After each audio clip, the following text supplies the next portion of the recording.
বিয়ে বাড়িতে যেতে না যেতে গোলাপ দিল আমাকে। ইয়েস, তো চলো গল্পটা তোমাদের শুরু থেকে বলা যাক।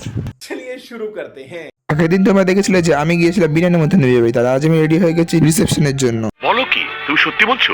হ্যাঁ। আর আজ আমার লুকটা ঠিক এইরকম, তাই আর কি সময় নষ্ট না করে বেরিয়ে পড়লাম। আর এই যে আজও কিন্তু এটা রয়েছে আমার সাথে। আর আমরা কিন্তু এখন যাচ্ছি বাসে ওঠার জন্য, আর আমার হাতে ধরিয়ে দিয়েছিল একটা তত্ত্বের প্লেট। আর এই যে এই বাসটা দেখছো, এই বাসে কিন্তু যাবো আজকে আর কি। তাতে উঠে গেলাম বাসের মধ্যে আর বসে পড়লাম বাসের লাস্ট সিটে, কারণ সিট আর ছিলই না। আর বাসটা কিন্তু ওভারঅল লুক এরকমই ছিল, আর বলতে গেলে বেশিরভাগটাই কিন্তু আমাকে দাঁড়িয়ে যেতে হয়েছিল। ফালতু কথা একদম কবি না। আরে ফালতু কথা না, এই পচাটা কিন্তু আমার সিটে বসেছিল। তারপর কিছুক্ষণের মধ্যে কিন্তু আমরা পৌঁছে গেলাম। তারপর এই গাড়িতে করে চলে গেলাম বিয়ে বাড়ি, কারণ বাড়ির সামনের পর্যন্ত কিন্তু বাস যেত না। এইটা তুমি একটা কথা কইলে ভাই। আর বিয়ে বাড়িতে আসতে না আসতেই কিন্তু ভাইটা বদমাইশি করা শুরু করে দিয়েছিল, এই দেখো। একটা থাপ্পড় মারা তোর দাঁতে করে ফালা দিব। তারপরে আর কি চলে গেলাম বিয়ে বাড়ির ভিতরে। ঢুকতে না ঢুকতেই কিন্তু আমাদের দিয়ে দিলাম একটা গোলাপ। তারপরে ভাবছিলাম ভাই গোলাপটা কিন্তু কেন দিল নিজেও জানি না, এটার হয়তো আমাকে পছন্দই হয়ে গেছে।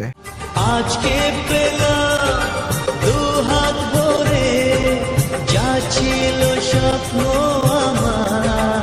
তারপরে এদিকে ছবি তুলে দেখতে দেখতে পুরো ঘরটা দেখতে চলে গেলাম। আর ঘরটা কিন্তু খুব সুন্দর করে সাজানো ছিল। আর এখানে দেখলাম এত সুন্দর একটা আয়না রয়েছে, তাই নিজের মুখটা দেখছিলাম, কিন্তু হঠাৎ করে পাশে চলে এলো একটা পেতনি।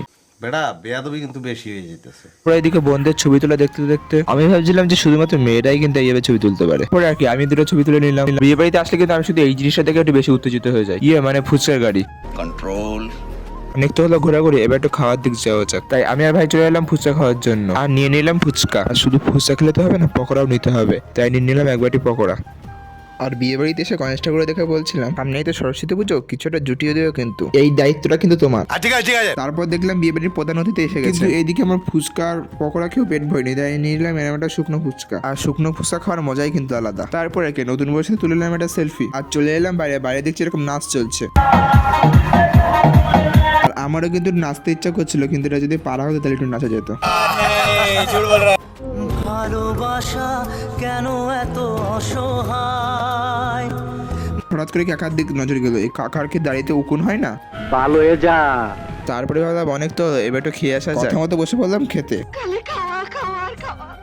কিন্তু আমি এদিকে খেতে বসে ভাবছিলাম আমার তো আধার কার্ড হারিয়ে যায়নি, কিন্তু এরা আধার কার্ড দিয়ে গেল কেন? ও তারপরে পড়ে বুঝলাম এটা তো আজকের মেনু কার্ড। कितने तेजस्वी लोग हैं हमारे पास, कितने शानदार विचार रखते हैं जी। আর কি শুরুতে দিয়ে দিল ফিশ ফ্রাই, তারপর পালন পনির, এবার ভাত ডাল আর বাচ্চাই আলু ভাজা। আর সত্যি কথা বলতে কিন্তু খাবারগুলো বেশ ভালোই ছিল। তারপরে দিয়ে গেলো কিন্তু আমাদের মা, এবার হলো ফ্রাইড রাইস আর মটন কষা। আর তারপরে এই চাটনি আর পাঁপড়। চাটনির মধ্যে কলা কি করছে। আর এইদিকে কিন্তু এই মিষ্টি দুটো হেভি ছিল খেতে। প্রথমে ভাবলাম মনে হয় গ্যাসের ট্যাবলেট দিয়ে গেছে, কিন্তু এগুলো তো ট্যাবলেট না, এগুলো তো টিস্যু। তারপরে দিয়ে গেলো আইসক্রিম। আমি আরো আইসক্রিম খাই। তোমরা সাবস্ক্রাইব করো বংশদীপকে। বাই।